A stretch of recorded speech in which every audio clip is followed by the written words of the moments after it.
আজি তো বড়ো মানুহ ৰক্ষা নাই। এই শোণিতপুৰ ডিস্ট্ৰিক্টৰ হাল্লা লাগি আছে, বড়ো মানুহবিলাক সব নোটিস দিছে। এই পর্বত জোড়া যে 3600 বিঘা মাটি এক মাস আগের কথা আপনি মোবাইলে দেখছে, হয় না নয়?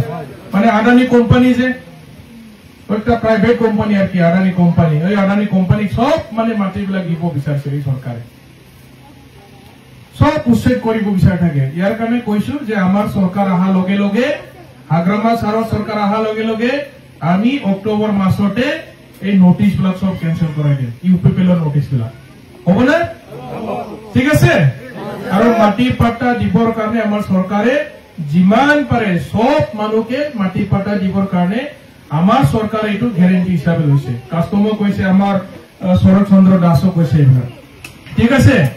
এক নম্বরে সব উচ্ছেদর নোটিশটা আমাদের সরকার আহিলে অক্টোবর মাসে আমি সব ক্যান্সেল করাই দিব, হব? সব মানুষ আমার বিটিসির বাসিন্দা 2003 সনত আমার বিটিসি চুক্তি হয়েছিল।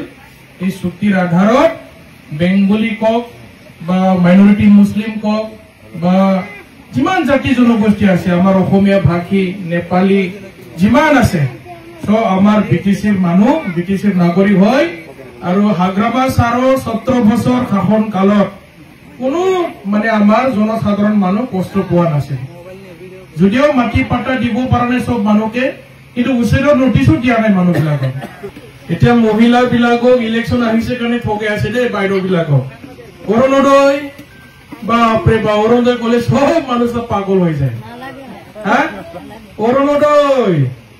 অৰুণোদয় কিন্তু এতিয়া সৰকাৰে অৰ্ডাৰ দিয়া নাই।